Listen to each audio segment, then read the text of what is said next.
आगे बढ़ो, हम तुम्हारे साथ हैं। देवेंद्र भाऊ आगे बढ़ो, हम तुम्हारे साथ हैं। इस समय हम मौजूद हैं संविधान चौक पे। देख सकते हैं मेरे पीछे में ये रात में देवेंद्र फडणवीस, नितिन गडकरी जी की इस रैली में यहाँ से शुरुआत हुई है संविधान चौक से, और यहाँ से ये सीधे कलेक्टर ऑफिस पहुँचने वाली। देवेंद्र भाऊ आगे बढ़ो।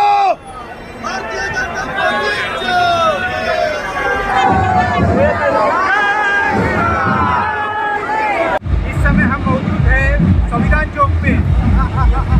देवेंद्र फडणवीस जी का नामांकन आज कलेक्टर ऑफिस में भरा जा रहा है, और देख सकते हैं मेरे पीछे में ये रात में देवेंद्र फडणवीस, नितिन गडकरी जी की इस रैली में यहाँ से शुरुआत हुई है संविधान चौक से, और यहाँ से ये सीधे कलेक्टर ऑफिस पहुँचने वाली है। और काफ़ी संख्या में लोग यहाँ पे पहुँचे हुए हैं। आप देख सकते हैं हजारों की संख्या में लोग यहाँ पे हैं, और नारों के साथ वो यहाँ से निकल रही है। काफ़ी संख्या में हमें दिखाना चाहता हूँ कैमरामैन को कितने लोग यहाँ पे हैं। उम्मीदवार माननीय उप मुख्यमंत्री देवेंद्र जी फडणवीस साहब, माननीय कृष्णाजी खोपड़े, माननीय मोहन जी मते, ये तीनों अपना अर्ज भरने के लिए कलेक्टर ऑफिस जा रहे हैं। और तीनों की जीत, मतलब हमारे नागपुर में 6 ही जगह पे हमारी भारतीय जनता पार्टी आने वाली है। भारतीय जनता पार्टी की सरकार महाराष्ट्र में बैठने वाली है। हम सब लोग, सभी बहनों का, सभी लाडली बहनों का, सभी युवक युवतियों के, सभी महाराष्ट्र का आशीर्वाद हमारी महायुति के साथ है। फिर से महायुति सरकार आ रही है। महायुतीचा क्या बोलना चाहूँगी, आज यहाँ से आगाज हो चुका है। मैं तो यही कहूँगी कि सभी के पीछे हमारे जो आमदार है बीजेपी के मोहन भाऊ मते, उनकी तो विजय निश्चित ही है। 100% मैं ये बोलती हूँ कि उनकी विजय निश्चित। और सभी के मतलब देवेंद्र फडणवीस जी हैं। और हाँ बोलिए आप। मोहन भाऊ आगे बढ़ो, हम तुम्हारे साथ हैं। हम कॉन्फिडेंस से बोलते हैं कि 100% सब लोग और हम आने वाले हैं। इस तारीख को बिल्कुल पक्की शादी होने वाली है। मोहन भाऊ चाहिए, बस हमारे मोहन भाऊ 101% देवा भाऊ हमारे देवेंद्र जी आगे आपको 101 तक का लगता है कि आएंगे ही? आएंगे। हम लोग दक्षिण नागपुर से, हमारी तरफ से मोहन भाऊ मते चुनाव में खड़े हैं, लेकिन उनको जनता का और सभी ही लाड़की बहनों का आशीर्वाद उनके साथ है। वो बहुमत से चुन के आएंगे, हमारी गारंटी है। मोहन भाऊ आगे बढ़ो, हम तुम्हारे साथ हैं। देवेंद्र भाऊ आगे बढ़ो, हम तुम्हारे साथ हैं। मोहन भाऊ आगे बढ़ो, हम तुम्हारे साथ हैं। देखा गया है कई सालों से यहाँ महापौर रह चुके हैं देवेंद्र भाऊ, और फिर उसके बाद सीएम बन चुके हैं, उसके डिप्टी सीएम बने। अब आने वाले 2024 में अब उनको क्या देखना चाहोगे आप? हम मुख्यमंत्री देखना चाहेंगे देवेंद्र भाऊ को, क्योंकि मुख्यमंत्री उन्होंने जो लाड़की बहनों के लिए सब किया है ना, वो बहुत ही ये है, सराहनीय है। सब इसकी वजह से सब जो बहनें हैं वो बहुत ज़्यादा देवा भाऊ से खुश है। उनको उद्योग मिला है, वो स्वावलंबी बन गई है, और इसकी वजह से उनका आने वाला फ्यूचर भी अच्छा है। घर में उनका परिवार भी सुख शांति से चल रहा है, और वो सब दुआ दे रहे हैं देवा भाऊ को। और आने वाले समय में हम लोग देवा भाऊ लड़की बहनों का आशीर्वाद है देवा भाऊ को कि वो बिल्कुल निश्चित ही मुख्यमंत्री बनेंगे। देवा भाऊ मुख्यमंत्री, म्हणजे हजारों महिलाओं का आशीर्वाद से वो मुख्यमंत्री बनना ही है, और नारों के साथ। हम नागपुर में पिछले 15 दिनों से भारतीय जनता पार्टी के प्रचार प्रसार के लिए आए हैं। देवा भाऊ ने जो काम किए। कहाँ से आए आप?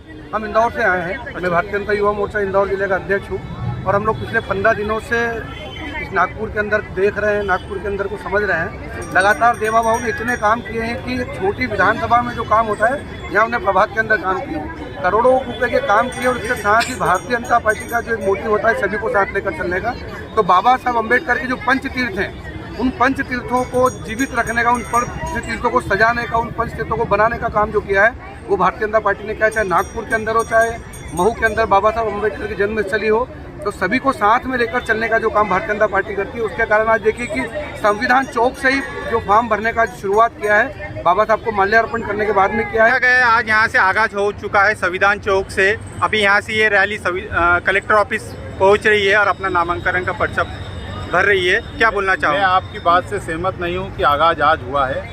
आगाज़ तो यहाँ पर उसी दिन हो गया था जिस दिन भारतीय जनता पार्टी की सरकार बनी थी, और नागपुर के अंदर का जो हमने डेवलपमेंट देखा है, देवा भाऊ के नेतृत्व में जो काम यहाँ पर देखा है, तो यहाँ हम जब लोगों से मिल रहे हैं तो बहुत ही उत्साह का एक वातावरण है।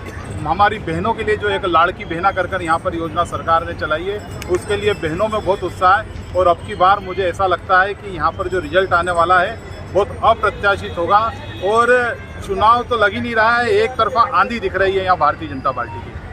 इस बार कितने वोटों से आगे रहने वाली है बीजेपी? हम यहाँ के जो नागरिकों से बात हुई है, सबका ऐसा कहना है कि हम 1 लाख वोटों से कमल के फूल की माला पहनाकर देवा भाऊ को विधानसभा में भेजेंगे। आप क्या बोलना चाहोगे? सर, हमारे भाई साहब ने जो बताया वो सही है। हम लाडली बहना है देवा भाव की, और हम सबके लाडले भाव हमारे देवा भाव है। इसलिए हम आंधी और तूफान से टकरा के हम भारतीय जनता पार्टी को और हमारे देवा भाव को हम रिकॉर्ड बना के उन्हें बहुमतों से जिताएंगे। ये हम सबका आत्मविश्वास है। आप इंदौर से आए हैं यहाँ पे, क्या बोलना चाहोगे?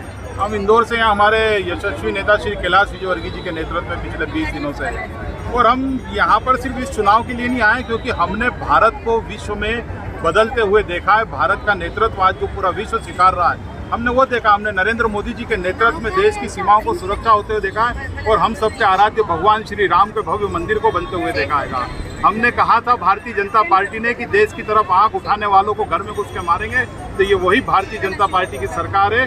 पुलवामा की घटना के बाद तो पाकिस्तान के आतंकियों को घर में घुस के मारा था। तो ऐसी बहुत सारी चीज़ें हैं। हर वर्ग के लिए जो योजना है, उन योजनाओं के प्रचार प्रसार के लिए हम यहाँ पर माननीय कैलाश विजयवर्गीय जी के नेतृत्व में नागपुर में पिछले दिनों से 20 दिनों से चॅनलच्या माध्यमातून मी असं सांगणं चाहतो की भारतीय जनता पार्टी नागपूर शहरामधल्या 6 सीटा जिंकणार आहे आणि बहुमताने जिंकेल। आणि भारतीय जनता पार्टीच्या बरोबर RPIचं संघटनसुद्धा त्यांच्याबरोबर आठवले कवाडे हे सुद्धा सोबत आहे।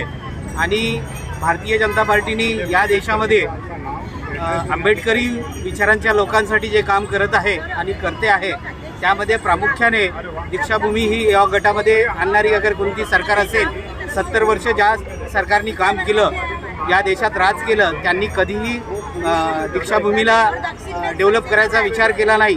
त्यानंतर डेव्हलपमेंट झाल्यानंतरही भारतीय जनता पार्टीने डॉक्टर बाबासाहेब आंबेडकरांचं जे लंडनचं घर होतं, ते सुद्धा या देशातल्या काँग्रेस सरकारने कधी त्याचा विचार केला नाही। आणि भारतीय जनता पार्टीची सरकार या देशात आली त्यानंतर डॉक्टर बाबासाहेब आंबेडकरांचं लंडनचं जे घर होतं, ते या सरकारने भारताची संपत्ती म्हणून तिथे घेतलं आणि तिथे एक म्युझियम तयार करत आहे। तसेच या मागच्या इलेक्शनला लोकसभेच्या भारतीय जनता पार्टी ही संविधान बदलल असा खोटा प्रचार करून काँग्रेसने आपल्या प्रचार केला आणि त्याचा थोडासा फरक दिसला, तरी पण भारतीय जनता पार्टीची या देशामध्ये सरकार बनली आणि महाराष्ट्रामध्ये भारतीय जनता पार्टीची बहुमताने सरकार येईल।